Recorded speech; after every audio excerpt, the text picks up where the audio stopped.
자, 오늘 맥주주의를 맞이해서 아마 많은 교회들이 다 이 구절을 본문으로 정하지 않았을까 싶습니다.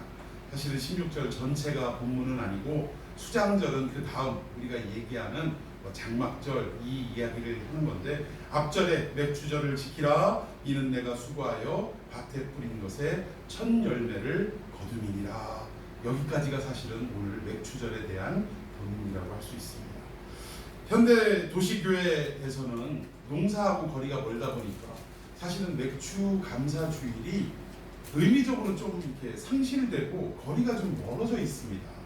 농사라도 좀 지어서 첫 거두는 보리라도 좀 거둬야 하나님 앞에 감사합니다라고 이렇게 올려드리는데, 농사를 짓지 않으니까 이거 당초에 뭐 때문에 이걸 드리는지 의미도 상실하고 그냥 절기니까 마치 지나가는 생일처럼 그냥 매번 오는 절기니까 그렇게 드린다, 또는 의미를 좀 부여하자면 지난 6개월 동안 지켜주신 하나님의 은혜가 너무나 큽니다 라고 그 감사의 예물을 드리기도 하고 또 성도들이 기쁨의 교제를 나누기도 한다는 것입니다. 근데 이런 의미가 전혀 없느냐? 그렇지는 않아요. 우리가 지난 상반기를 지켜주신 하나님께 정말 감사를 드리는 절기로서도 얼마든지 기능은 포함되어 있다는 것입니다. 그런데 이 맥주절 절기가 도시 교회가 점점 의미를 상실하다 보니까 일부 어떤 교회는 맥주 감사주의를 생략하는 교회들도 있습니다. 심한 교회는 추수감사주일도 이렇게 안 하고 오히려 추석 때 이렇게 좀 활성화하면서 예배를 드리는 일부 몇몇 교회들도 있더라는 거예요. 그런데 사람이 만든 절기라면 우리가 폐할 수도 있고 새로 신설할 수도 있겠지요. 그런데 하나님이 명령하신 이 절기들, 이스라엘은 7가지의 대표적인 큰 절기가 있는데 이 절기를 누가 명령하셨냐? 하나님이 명령하셨다는 거예요. 하나님이 이 절기를 지키라고 명령하시고 제정하셨다는 것입니다. 히브리어로 절기라는 말을 모헤드라고 합니다. 모헤드. 근데 무슨 뜻이냐면 하나님이 정해놓은 시간표라는 뜻이에요. 참 의미가 있습니다. 이거는 인간이 만든 시간표가 아니고요, 하나님이 직접 당신의 뜻으로 정하신 시간표라는 거예요. 여러분, 하나님의 시간표를 어느 누가 마음대로 이동하고 마음대로 해하고 또는 마음대로 신설할 수 있는 사람이 누가 있습니까? 여러분, 이 절기는 하나님의 명령이며 하나님의 변치 않는 시간표인 것을 믿으시기를 바랍니다. 그러면 우리는 그 시간표를 잘 지키고 잘 순종해야 한다는 것입니다. 자, 우선 이 절기를 맥주절을 지키라라고 했는데, 지키라는 말은 무슨 의미냐면 매년 그 날을 정해서 매년 어떻게 하라는 거예요? 행하라, 그 얘기입니다. 이 절기를 반드시 행하라라는 그 뜻을 담고 있다라는 거예요. 자, 우리 성경 구절 한 구절 보겠습니다. 레위기 23장 1절에서 2절 다 같이 읽습니다. 시작. 여호와께서 모세에게 말씀하여 이르되 이스라엘 자손에게 말하여 이르라. 이것이 나의 절기들이니 너희가 성회로 공포할 여호와의 절기들이니라. 아멘. 여기 보니까 모세에게 절기를 명령하시고 지키라 하셨는데, 이 절기는 사람의 절기가 아니라 나의 절기다라고 이렇게 말씀하십니다. 그리고 더욱더 확실하게 못 받기 위해서 여호와의 절기들이다라고 분명하게 하나님이 선을 그어놓으셨다는 것입니다. 그러니까 이 절기는 우리 마음대로 지키고 싶으면 지키고 지키기 싫으면 생략할 수 있는 그런 날들이 아니라는 거예요. 그래서 예수님과 동시대에 살았던 요세푸스의 기록을 좀 우리가 살펴보면, 역사가입니다. 그런데 이 사람의 그 역사 기록을 쭉 살펴보면 당시에 예루살렘 도시가 한 60만 명가량이 살고 있었대요. 그렇게 작은 동네에 60만 명이 살았다면 이거 어마어마한 겁니다. 지금 이 시대에도 60만 명가량의 도시라면 큰 도시로 쳐줘요. 안타깝게도 서울에 가서 제가 예전에 수술하기 위해서 병원에 이렇게 입원해 있는데, 수술 끝나고 누워 있는데 옆에 계신 할아버지인가 할머니가 애들 엄마한테 묻더라고요. 어디서 오셨대요? 그러니까 저 대전에서 왔는데요 하니까 댐벅이 하는 소리가 시골에서 오셨구나. 이 얘기를 듣고 제가 누워 있으면서도 얼마나 충격을 받았는지 몰라요. 아니, 대전 광역시인데 시골이라니. 근데 서울 사람들은 그렇게 인정하는 것 같더라고요. 근데 아무튼 대전 인구가 약 150만 명 되는데 고대 시대의 60만이면 아주 대도시고 거대한 도시였다라는 것입니다. 이때 절기를 지키기 위해서 세계 각처에 흩어져 있고 각 나라의 각 지역에, 그러니까 우리가 얘기하는 지방에 흩어져 있는 사람들이 이 절기를 지키기 위해서 막 몰려들기 시작하는데 어느 정도까지 몰려들었냐? 약 250만 명까지 몰려들었다. 그러니까 이거는 뭐 완전히 뭐라고 할까요? 콩나물 시루처럼 도시가 사람으로 버글버글 하더라고요. 근데 이때 어떤 일이 있었냐? 절기 때마다 하나님께 잊지 않고 뭘 했겠어요? 제사를 드렸겠죠. 제사를 드리는데 이때 드려진 제물의 수가 무려 25만 마리였다고 합니다. 소나 양이나 뭐 이런 것들, 염소나 이런 것들 할 것 없이 25만 마리가 그 일주일의 절기 사이에 잡힐 때 생각해 보세요. 온 도시가 무슨 냄새가 났겠어요? 피비린내가 나는 거예요. 피비린내. 근데 이 피비린내가 단순히 어우 더러워 이 차원이 아니에요. 피비린내가 날 때마다 사람들이 그 냄새를 맡을 때마다 무슨 생각을 하느냐? 아, 우리가 저렇게 비참하게 죽었어야 될 인생들이었구나. 그런데 지금 누가 대신해서 저 재물이 대신해서 나를 살리고 있구나라는 것을 깨닫고 나는 죄인으로소이다 라는 것을 정말 깨닫게 하는 그 냄새가 피비린내였지 않았나라고 저는 생각을 해봅니다. 이스라엘의 모든 절기는 7가지 절기가 있지만 이 절기의 시작은 항상 어디에서 시작하느냐? 6월절에서 시작하더라고요.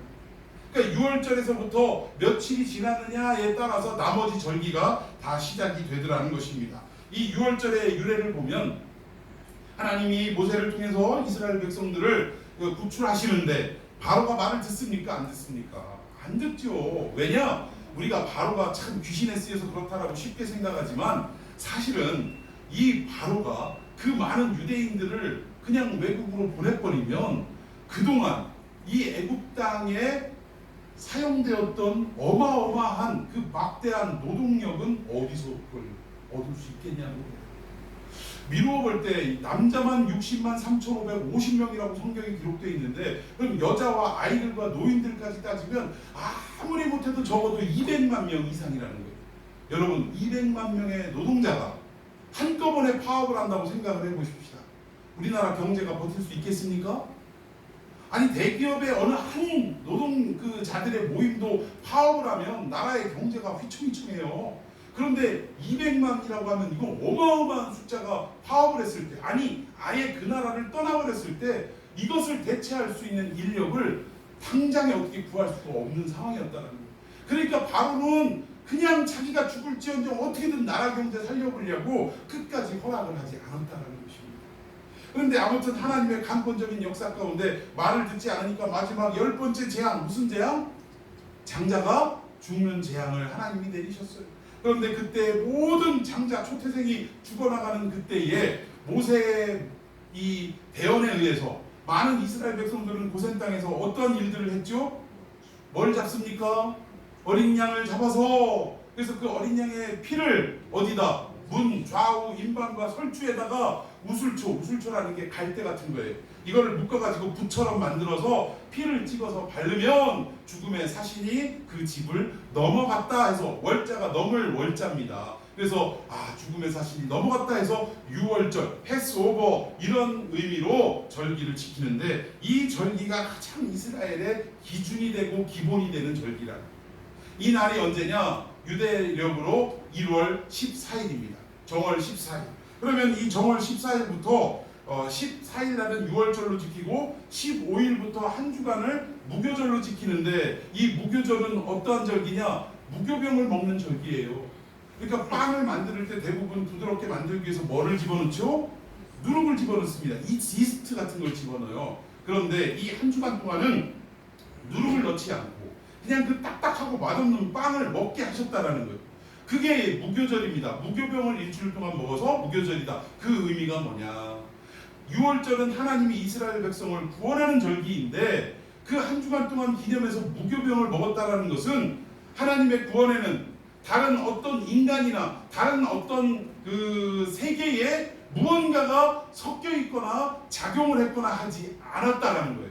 순수한 하나님의 역사, 순수한 하나님의 말씀으로, 하나님의 능력으로만 인간의 구원이 이루어졌다라는 것을 설명하는 것입니다. 여러분 동의하십니까? 어떤 분들은 우리의 구원이요 내가 하루에 4시간 이상, 5시간 이상씩 매일같이 기도했기 때문에 내가 구원을 받았다라고 생각하는 분입니다. 어떤 분은 내가 정말 내가 가진 것들 가지고 구제를 하고 선교를 하고 봉사를 하고 이랬기 때문에, 선한 일들을 많이 했기 때문에 내가 구원을 받지 않았는가, 내가 이 일을 하지 않으면 구원받을 일이 없지 않는가 라고 착각하는 분들이 있어요. 근데 여러분, 우리의 구원은 내가 무엇을 했든지 안 했든지와는 전혀 관계가 없어요.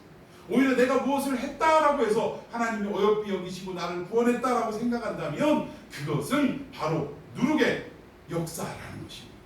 빵에다가 그 밀가루 반죽에다가 누룩을 집어넣은 거예요. 나의 선행을 집어넣은 것이고, 나의 기도를 집어넣은 것이고, 나의 열심을 집어넣었다, 이렇게 이야기할 수 있다는 것입니다. 하나님의 구원은 오직 하나님의 전적인 역사로만 이루어진다라는 것을 나타내기 위해서 무교절을 지켰다는 거예요. 참 이런 부분들을 우리가 좀 조심해야 합니다. 그런데 첫 번째로, 이렇게 무교절이 끝나고 난 뒤에 어떤 절기가 처음으로 찾아오느냐, 6월절이 지난 다음에 어떤 절기가 찾아오느냐, 바로 초실절이라는 절기가 찾아온다는 거예요. 초실절, 그러니까 열매를 처음 거둔 절기다라는 표현입니다. 그래서 농작물의 가장 첫 번째 거두는 그 곡식이 뭐냐, 바로 맵추라고 할 때 보리를 거뒀다라는 거예요. 이스라엘의 절기상으로 이때 보리를 거뒀기 때문에 1년 중에 제일 첫 번째 수확한 그 곡식을 하나님 앞에 드리며 감사하는 절기가 맵추절, 또 초실절이라고 이야기한다라는 것입니다. 그런데 이 초실절이 언제냐? 이 6월절로부터 7안식일이 지나서, 그러니까 7주가 지난 그때가 초실절이에요. 그러니까 7번째 안식일이 지났을 때가 초실절이고, 그리고 7, 그러니까 거룩한 칠수가 7번이 반복됐다 해서 7, 7, 49, 그 다음 날을 큰 안식일로 제정을 하는 거예요. 그 50일째 또 안식일로 지키는데, 이 날을 뭐라고 하느냐? 오순절이라고 하는 거예요. 오순절. 그러니까 오순절이라는 게 5오자에다가 10순자를 써갖고 10번이 5번 지나갔다 해서 50일째 되는 날이다. 지금 그 얘기로 오순절이라고 얘기합니다. 또 곡식을 보리를 거뒀기 때문에 맵추절이라고 이야기를 하는 거예요. 그런데 여러분, 왜 하고 많은 곡식 중에 첫 번째 결실을 얻는 곡식이 또는 열매가 보리였을까요? 왜 하고 많은 것 중에 보리를 첫 번째 거두도록 하나님은 이 계절의 역사를 만드셨을까요? 여기에 큰 의미가 있다라는 것입니다. 요한복음 6장 35절을 한번 살펴보도록 하겠습니다. 요한복음 6장 35절. 제가 미처 이거 기록을 못했네요. 제가 읽어드리겠습니다. 예수님이 하시는 말씀이에요. 내가 하늘에서 내려온 생명의 떡이라, 이렇게 말씀하셨어요. 그러니까 예수님 자신이 뭐라고요? 떡이래, 떡. 근데 이 떡이 무슨 떡이냐 봤더니, 여러분 벳세다 들판으로 한번 그 신방을 가보십시다. 많은 사람들이 말씀을 듣고자 몰려들었는데 때가 지났는데 먹을 게 없었어요. 그러니까 제자들은 유일한 방법은 각자 돌려보내서 알아서 해결하게 하십시다 라고 했는데, 예수님은 너무나도 창자가 끊어지는 듯한 아픔을 가지고, 제가 지난주에 언제 설명드렸죠? 민망히 여기고 불쌍히 여겨서 너희들이 저들에게 먹을 것을 주어라 라고 할 때, 우리가 200데나리온 돈도 없지만 이 동네에서는 그 음식을 조달할 길이 없습니다. 이렇게 대답할 때, 안드레가 어린아이의 손에 쥐어졌던 보리떡 5개와 물고기 2마리를 가져올 때 축사하시고 5,000명을 먹이고도 12바구니를 남기는 오병이어의 기적을 보여주신 적이 있습니다. 그때 나눠준 떡이 뭐였다고요? 이게 무슨 의미일까요? 내가 바로 너희들이 먹어야 할 떡인데, 무슨 떡? 이 보리떡은 서민들이 먹는 음식이에요. 옛날에 우리 어렵게 살을 때, 저는 그 세대는 아니었습니다만, 옛날 얘기 보릿고기에 넘어가고 할 때, 그때 아주 그냥 맨날 꽁보리밥만 먹어가지고, 요즘도 이 보리밥이 별미인데 아주 그때 고생한 생각을 하면 보리밥 쳐다보기도 싫다고 하는 어른들이 있어요, 없어요? 그만큼 옛날에 꽁보리밥에 짠지 그거 먹던 그 시절로 생각하면 맞습니다. 가장 가난하고 가장 어려운 사람들, 일반적인 서민들이 먹던 주식이 뭐냐? 보리떡이었다. 예수님은 그 볼품없는 보리떡으로 이 땅에 오셔서, 그것도 보리, 즉 초실절의 첫 번째 거두는 이 보리, 부활의 첫 열매가 되어주심을 우리에게 말씀하는 의미가 바로 맵추절에 담긴 첫 번째 의미가 아닙니다. 여러분, 부활의 첫 열매가 되셨다라고 말씀해 주실 때 첫 번째라고 하면 그 다음 두 번째, 세 번째가 내포가 되어 있습니까? 안 되어 있습니까? 내포되어 있는 거예요. 그래서 첫 열매라는 말 속에는 순서적인 의미로 첫 번째라는 의미도 가지고 있고, 이것보다 더 큰 의미는 뭐냐? 첫 번째, 첫 것이라는 말은 늘 말씀드리지만 나머지 모든 것의 대표성, 대표를 말하는 거예요. 장자의 재앙은 제가 말씀드렸죠. 장자의 재앙은 큰아들만 죽인다 이 얘기가 아니라 결국 큰아들은 모든 자녀들을 대표하는 거예요. 그러니까 이 의미는 뭐예요? 나머지 것들을 다 자녀들을 죽이겠다라는 재앙이라는 것입니다. 그러니까 예수님은 우리의 모든 부활을 대표해서 첫 번째 열매로 승천하셨다라는 사실이에요. 이 부활을 여러분들 믿으십니까? 맥주절을 맞이할 때마다 우리는 보리를 생각할 게 아니라 보리떡 되시는 예수님, 부활의 첫 열매가 되시는 예수님을 생각하면서 우리에게도 죽음을 두려워하지 않을 이유가 있다. 그게 뭐예요? 우리에게도 예수님이 부활하신 것처럼 뭐가 있다? 부활이 있다. 할렐루야. 그래서 제가 가끔 죽음을 앞둔 어르신들이나 환자들을 만나게 될 때 정말 이 부분이 되더라고요. 예수님을 온전히 잘 믿으신 분들은 그 죽음을 바라보면서도 어때요? 마음에 평온함을 잃지 않더라고요. 오히려 주님 배울 날이 가까워왔다라고 기뻐하시더라는 것입니다. 그런데 이 생에 너무나도 미련이 많으신 분들은 평생의 겉으로 볼 때 정말 신앙생활 잘하신 분이라고 우리는 여겼는데 죽는 그 순간에 제가 직접 들은 얘기예요. 우리 가까운 데 있는 교회의 큰 교회의 장로님이신데 정말 교회에 섬긴 일이 너무나 많아요, 평생. 근데 죽는 그 순간 내가 왜 죽어야 되냐고 막 눈을 부릅뜨면서 내가 교회 한 게 얼만데 이러고 하다가 눈도 못 감고 이대로 돌아가셨대요. 그래서 그 뒤로 이 장로님에 대한 이야기가 아주 은밀하게, 대놓고는 말할 수 없잖아. 은밀하게 회자되고 있다라는 그런 이야기가 있습니다. 아무튼 이렇게 우리는 죽음을 두려워해서는 안 된다는 거예요. 왜? 우리에게는 당장 죽을 수 있을지언정 우리에게는 뭐가 있어요? 부활이 있기 때문에. 여러분 믿으십니까? 죽음을 두려워하지 마시기를 바랍니다. 왜? 예수님이 우리 부활의 대표자가 되시고 반드시 우리는 그 예수님과 함께 부활의 때가 있기 때문이라는 것입니다. 맥주절을 지킬 때마다 이 정신이, 이 부활의 정신이 우리에게는 차고 넘치는 역사가 있어야 한다는 거예요. 자, 두 번째, 그만큼 중요한 절기인데 두 번째 어떤 의미가 있느냐? 우리 예수님의 부활의 대표성을 띠고 있다라는 이것보다도 더 중요한 의미가 있어요. 맥주절을 아까 50번째 날이라고 해서 뭐라고 그랬죠? 오순절 하면 딱 떠오르는 사건이 있어야 합니다. 신약에 어떤 사건이 있었죠?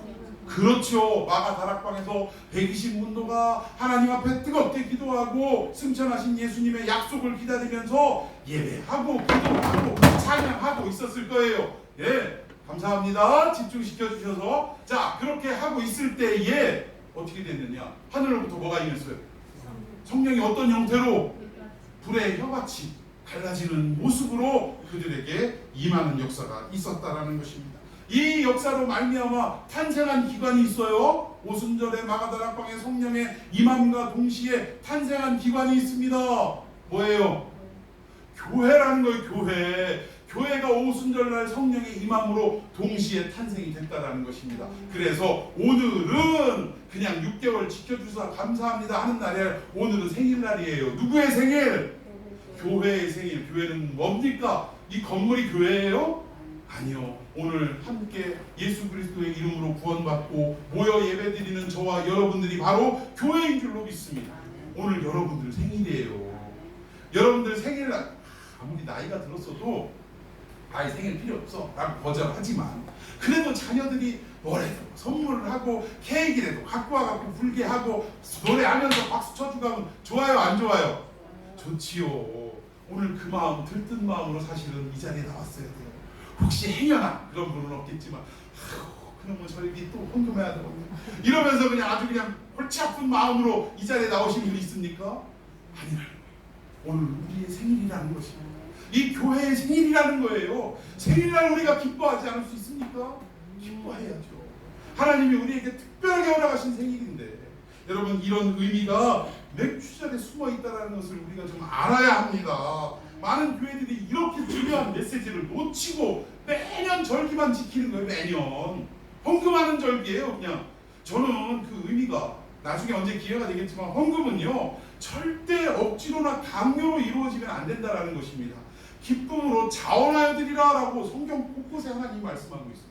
그 11조를 포함한 모든 헌금은 기쁨으로 즐겨이 하나님 앞에 드리는 그런 헌금이 되어야 할 줄로 믿습니다.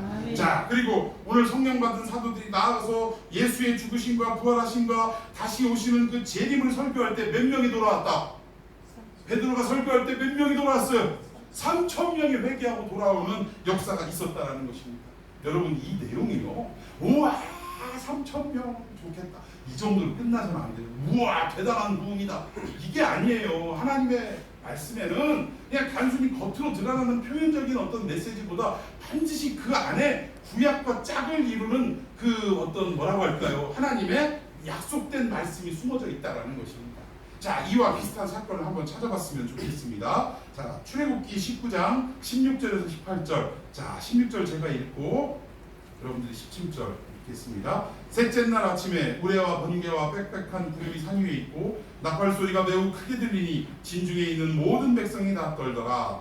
모세가 하나님을 맞으려고 백성을 거느리고 셋째 다음에 그들이 산 기슭에 서 함께 있습니다. 시내 산에 연기가 자욱하니 여호와께서 불 가운데서 거기 강림하심이라. 그 연기가 옹기까마 연기같이 떠오르고 온 산이 크게 진동하며.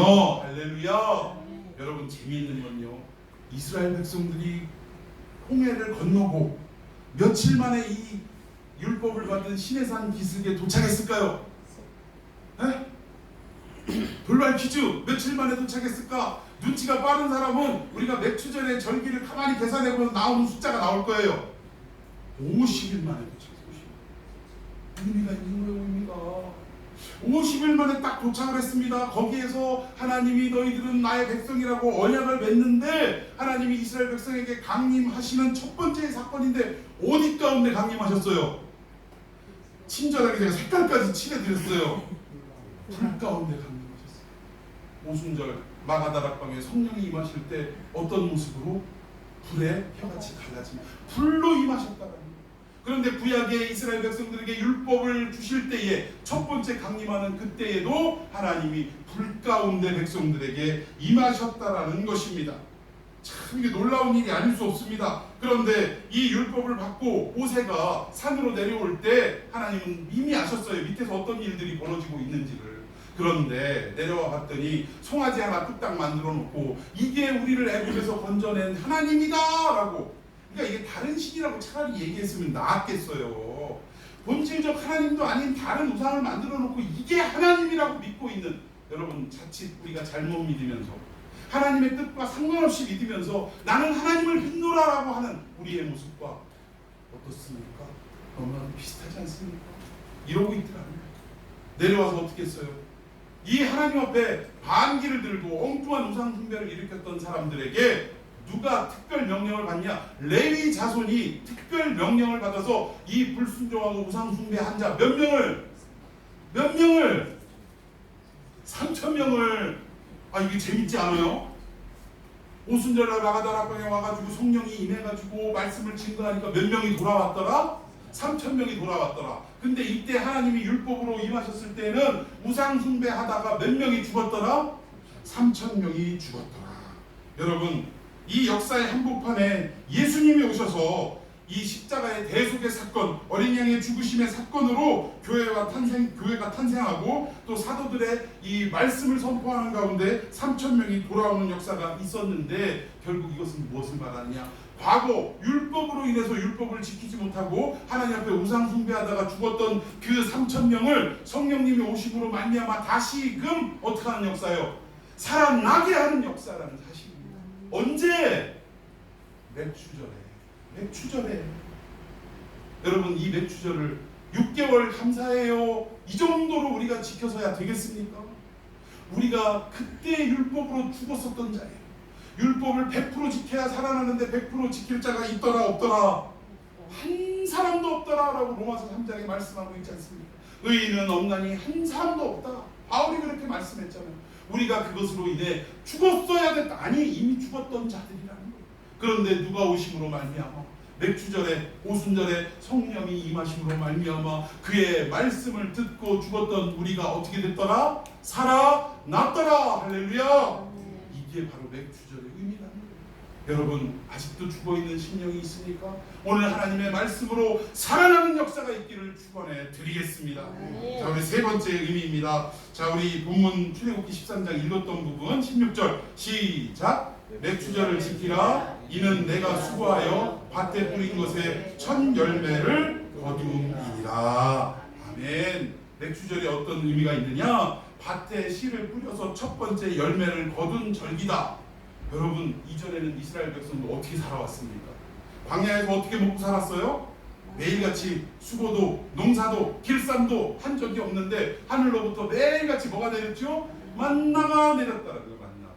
안식일 전날은 안식일날 거두지 못하게 하시려고 이틀치를 내려주셨던 사건입니다. 무려 몇 년 동안을? 40년 동안. 제가 그때 당시로 한번 신방을 했을 때 얼핏 생각한 내용인데 처음 만나를 경험했던 사람들에게는 기적일까요? 아닐까요? 놀라울까요? 안 놀라울까요? 그냥 생각해 봅시다. 광야 2세들, 광야 노정에서 태어난 애들, 걔들은 날 때부터 만나가 내렸어요. 신기할까? 안 신기할까? 당연히 여겼던 인간들이 2세대였을 거라는 거예요. 또 1세대도 첫날, 둘째 날은 와 대단해 하지만 이게 매일같이 반복이 되다 보니까 오늘도 내일같이 뭐 놀라워할까요? 안 할까요? 하나님의 기적을 날마다 경험했음에도 불구하고 하나님을 믿지 못한 첫 번째 이유가 뭐예요? 그 은혜를 잊어버리고 살았기 때문에. 하나님의 은혜가 너무 자주 있다 보면 뭐 그런 말이 있더라고요. 뭐 호의가 반복되면 특권이라고 여긴다? 뭐 이런 얘기가 있더라고요. 그래서 사람들끼리도 그냥 쓸데없는 호의는 베풀지 말라 뭐 이런 의미로 이야기를 해요. 이게 제가 들을 때는 별로 그렇게 긍정적인 이야기는 아닌데, 그러니까 사람 사이에 서로 간에 호의가 베풀어지고 오고 가는 무언가가 정이 있어야 되는데 점점 그걸 차단시키는 그런 이야기가 아닌가. 일부 몇몇 은혜를 모르는 사람 때문에 이런 어떤 말들이 성행하는 것이 사실은 성경적이지 못하다라는 그러한 생각이 들게 합니다.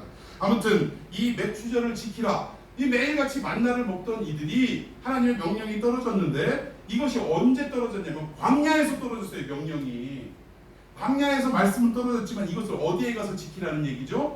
가나안 땅 안에 들어가서 그 일들을 지켜라 이 의미인데, 지키라는 얘기를 가만히 살펴보니까 뭐예요? 씨를 뿌리고 수고해야 한다라는 말을 지금 전제하고 있다라는 거예요. 여러분 여호수아 5장 한번 살펴봅시다. 자 10절 제가 읽습니다. 또 이스라엘 자손들이 길갈에 진쳤고 그달 14일 저녁에는 여리고 평지에서 유월절을 지켰으며, 유월절 이튿날에 소산물을 먹되 그날에 무교병과 볶은 음식을 먹은 이게 있습니다. 또 그 땅에 소산물을 먹은 다음 날에 만나가 그쳤으니 이스라엘 사람들이 다시는 만나를 얻지 못하였고 그 해에 가나안 땅에 소출을 먹었더라. 아멘. 마지막 가나안 초입의 길갈에서 그들이 무슨 음식을 먹었냐면 그 땅의 소산을 먹었다라는 거예요. 그리고 그 신기하게도 매일같이 내렸던 그 만나가 더 이상 내리지 않고 그쳤다라는 것입니다. 여기서 한번 질문을 하나 드리고 싶어요. 매일 기적을 체험하면서 만나를 먹는 것이 좋습니까? 아니면 땀 흘려 수고하고 노력하고 애쓰면서 농사를 지어서 그 곡식을 수확을 해서 먹는 것이 좋습니까? 여러분들은 어디가 좋아요? 자, 나는 광야에 만나가 좋다. 손 들어보세요. 네. 자, 손 내리시고. 자, 그러면 나는 그래도 나는 가난해서 농사지어서 한번 밥 벌어 먹고 살고 싶다. 손 한번 들어보세요. 없네요. 그럼 안 드신 분들은 뭐예요, 그럼? 어? 대부분 보면 광야를 손을 들어요. 왜? 얼핏 우리 육신의 눈으로 봐도 좋아 안 좋아? 이게 꼭 하나님이 그냥 철저하게 우리를 지켜주시는 것 같고 좋지요. 그런데 여러분 중요한 것은 만나는 어디에서 내렸다고요? 그럼 우리의 신앙이 어디 머물러 있는 신앙이다? 이걸 바라고 기대하는 것은 광야에 머물러 있는 신앙이라는 거예요. 우리는 이 어린아이 같은 광야의 신앙에서 한 걸짝 더 진일보해서 어디로 들어가야 되느냐? 가나안 땅 안에 들어가서 직접 하나님이 명령하신 대로 씨를 뿌리고 농사를 지어서 소출을 얻어 하나님께 영광을 돌릴 수 있는 이러한 성숙한 모습이 우리에게는 필요하다라는 것입니다. 여기에 내가 수고하여라는 표현과 명령은 이미 우리가 어디 안에 들어와 있다라는 얘기냐? 가나안 땅 안에 들어와 있다라는 이야기입니다. 한 가지 질문합니다. 많은 목사님들이 또는 뭐 학자들이 오해하는 해석이 있어요. 애국은 뭐다? 영적으로 죄악 세상이다. 광야는 뭐다? 교회다. 그리고 나서 가나안은 뭐다? 천국이다. 이래가지고 하여튼 성도가 죽기만 하면 며칠 후 요단강 건너. 요단강은 그런 의미가 아니에요. 왜 우리가 요단강을 죽음의 강이라고 생각을 하는지 나는 이해가 안 되더라고요. 여러분, 만약 가나안이 천국을 예표한다면 가나안 땅 안에 들어가서 이스라엘 백성들이 첫 번째 한 일이 뭡니까? 전쟁 아닙니까? 전쟁. 그 땅의 거민들을 쫓아내는 전쟁을 수십 년 동안 한 거 아니에요. 만약 그곳이 천국이라면 아직도 천국은 완성이 아니고 어둠의 세력이 존재하는 곳이라 이 얘기입니까? 아니라는 거예요. 그럼 가나안 땅은 뭐냐?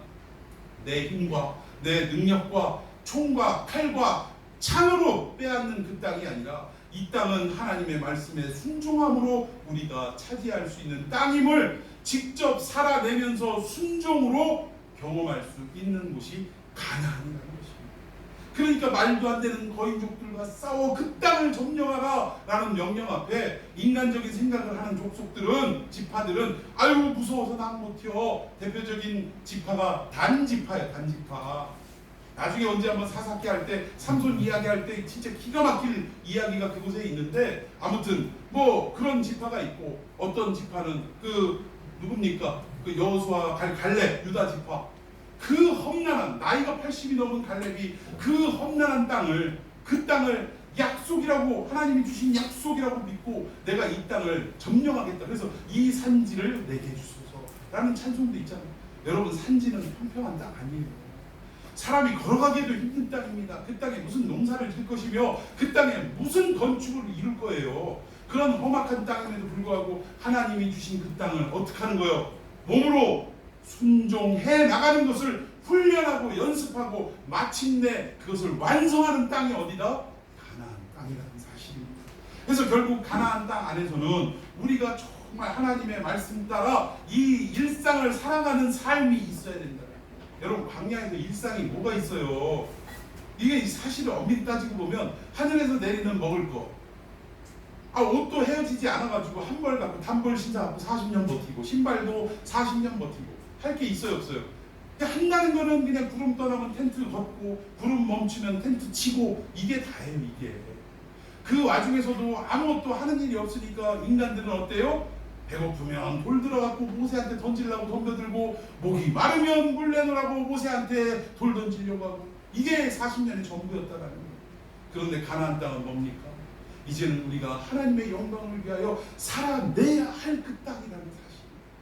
그러니까 비록 우리는 힘들고 어렵지만 머리에 이마에 땀을 흘려서 수고해서 농사의 결실을 얻어 하나님께 영광을 돌리는 성숙한 신앙의 모습이 이루어져야 한다라는 사실입니다.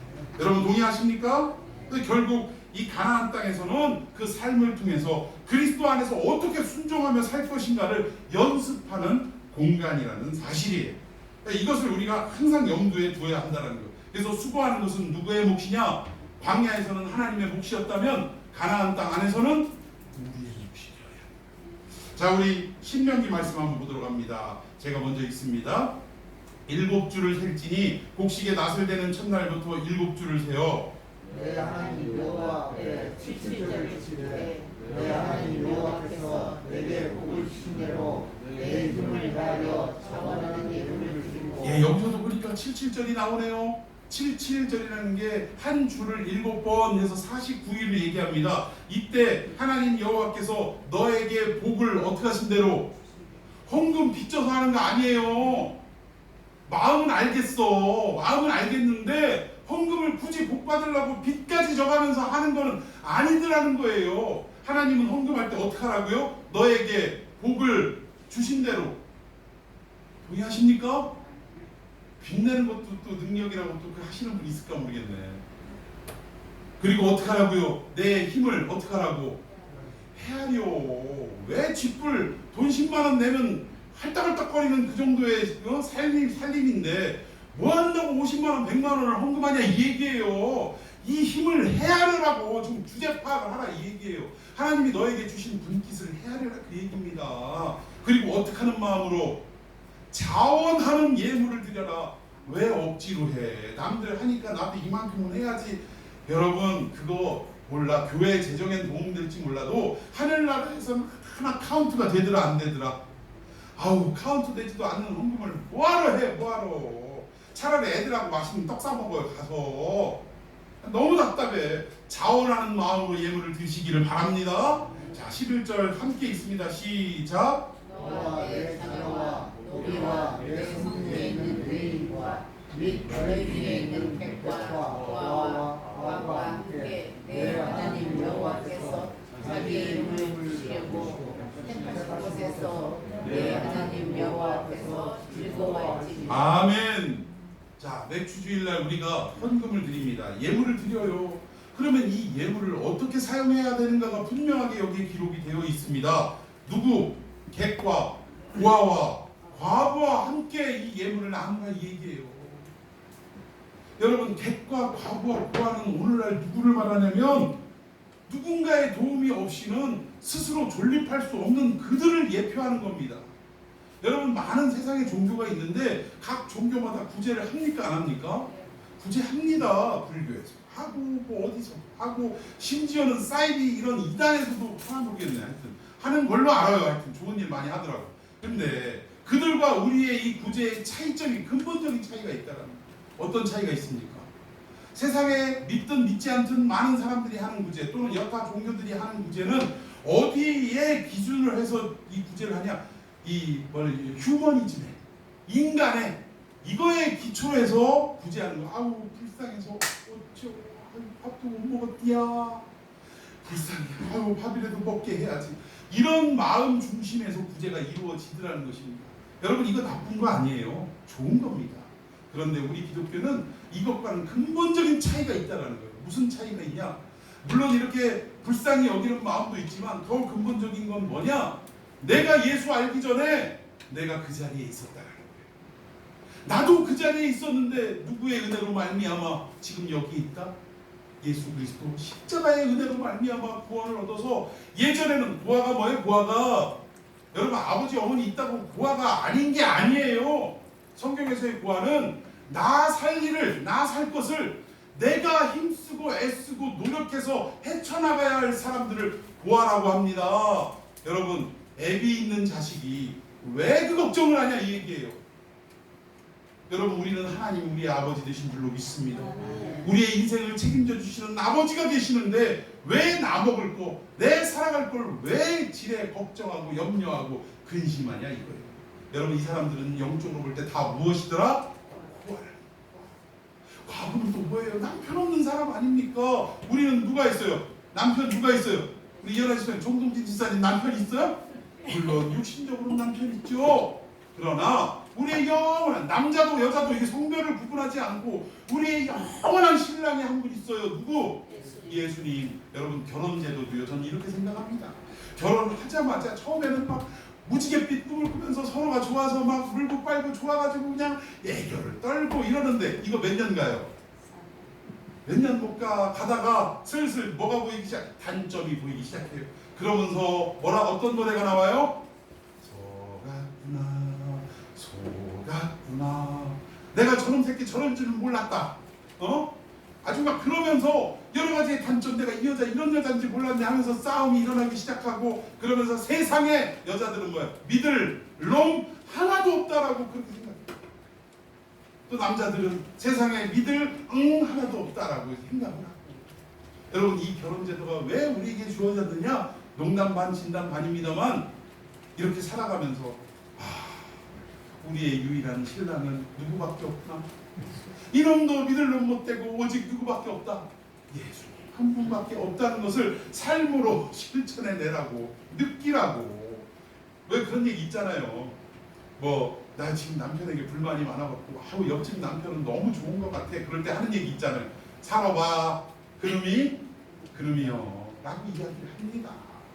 그러니까 우리 이 결혼 제도가 이런 것 같아요. 진정한 예수 그리스도 우리 신랑 되신 분만 사모하고 그분만이 나의 전부라는 것을 느끼게 하는 거예요. 그런데 그 예수 그리스도 신랑이 우리의 삶에 없는 게 뭐더라? 객은요, 이 땅에 정처할 곳이 없는 사람들입니다. 이리 떠나고 저리 떠나고 동가식 서가숙하는 이런 인생들. 뿌리를 내리고 가정을 이루고 살아야 하는데 이리저리 떠도는 인생이에요. 뿌리가 없는 인생입니다. 우리 주님 분명히 말씀하셨어요. 내가 지금 먼저 하늘나라로 가는데 왜 가냐? 그곳에는 너희 거할 곳을 예비하러 내가 간다. 할렐루야.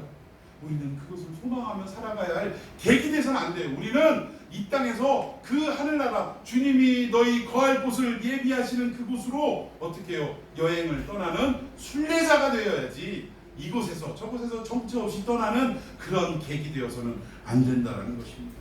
여러분, 이렇게 누군가의 도움 없이 살아갈 수 없는 이들을 어떻게 하라고요? 결과적으로 여호와 앞에서 어떻게 하라고? 그들과 함께 즐거워하라. 이것이 맥추절의 의미입니다. 그래서 정말 이 맥추절이 전에는 이제 우리 어른들이 교회에 오시기 전에 청년들만 이렇게 몇 명 모여갖고 예배를 드리는 그 초창기 시절에 어려운 형제가 있었어요. 그래서 그 어려운 형제 집안 자체가 너무 어렵고 그래서 맥추주일날 이 헌금을 다 얻어서 아예 그냥 뭐 개수도 채하지 않고 그냥 봉투에 다 모아가지고 그 친구에게 그 청년에게 전달을 했던 적이 있습니다. 그런데 나중에 보니까 그 헌금이 너무 작더라고요. 뻔하잖아요. 우리 청년들 와서 돈 1,000원, 2,000원 헌금하고. 그러니까 목사가 이제 뭐 이렇게 뭐 맥추절이라고 조금 헌금하고 그게 단데 그걸 주기에는 오히려 미안한 마음이 들더라고요. 그래서 그 이후로 조금 이 맥추절 이 이웃과 함께 나누는 그러한 것으로 사용이 되어야 되는데 한동안 좀 이게 중지가 되었었습니다. 근데 이제는 한번 뭐 지금도 아직 뭐 제가 볼 때는 별벽한 수는 없을 것 같은데 그래도 우리의 마음이 이런 맥추절의 헌금은 이렇게 사용되어야 하지 않느냐는 이 성경적인 가르침을 바탕으로 해서 우리가 그렇게 살아가야 돼요. 여기서는 구제도 있을 수 있고요. 선교도 있을 수 있습니다. 왜? 선교지에 그들이 너무나 어려운 분들이니까. 그러니까 뭐가 됐든지 간에 우리의 이웃들, 힘들어하는 객과 고아와 과부와 같은 이런 분들을 위해서 사용할 수 있는 우리 참평한 교회가 되기를 예수님의 이름으로 축원해 드리겠습니다. 결국은 이 맥추절에도요, 이 선교적 명령이 들어가 있는 거예요. 그래서 우리가 이 맥추절의 정신을 오늘 이 맥추주의를 맞이해서 다시 한번 생각했으면 좋겠습니다. 부활의 첫 열매가 되어 주셔서 우리의 부활을 약속하신 주님, 우리가 그걸 생각해요. 죽음도 두려워하지 않을 그 은혜를 우리에게 주신 거 아닙니까? 그리고 또 이날은 누구 생일이라고요? 교회의 생일, 우리들의 생일이에요. 우리의 생일은 축제로 지켜야 하지 않습니까? 아까 요세푸스의 기록에 의하면요, 25만 마리의 제물이 막 그렇게 희생이 되면서 온 도시가 축제 분위기였대요. 너무 기뻐하고 즐거워하고. 왜? 그 제물을 서로 막 나누니까. 너나 할 것 없이 배고픈데 한 사람 없고 다들 사람이 배가 부르면 어때요? 기쁘고 즐거워요. 마음이 열립니다. 그래서 어떤 목사님은 당해하다 안 풀리면 밥을 먹으러 간다고 그러더라고요. 밥 먹다 보면 장로님들이 마음이 열려가지고 뭐 원하시는 대로 하시죠, 뭐 이런다는 거야. 근데 아무튼 뭐 농담이겠습니다만 이렇게 서로 간에 어려움을 다 채워주고 나눠주고 이럴 때 마음이 열리고, 또 예수님을 알지 못했던 영혼들도 다시금 그 우리의 도움 주시는 유일한 도움자, 피난처 되시는 예수님을 믿는 역사가 일어날 수 있다는 거예요. 여러분, 우리 맥추절의 정신 아셨습니까? 그 의미를 이제 아셨습니까? 그럼 올해도 올해부터 우리가 정말 기쁘고 감사한 마음으로 이 절기를 지켜야 하고, 이 돌아오는 매번 맥추절마다 우리가 점점 교회가 흥황하고 부흥하는 역사를 통해 정말 이 맥추절 헌금을 어렵고 힘들어하는 객과 고아와 과부와 같은 자들에게 우리가 정말 도와준다 이런 의미가 아니라 섬기는 마음으로 그들에게 함께 할 수 있는 역사가 있기를 예수님의 이름으로 축원해 드리겠습니다. 아멘. 자, 우리 맥추절의 정신을 우리가 다시 한번 회복하면서 하나님 앞에 기도했으면 좋겠습니다.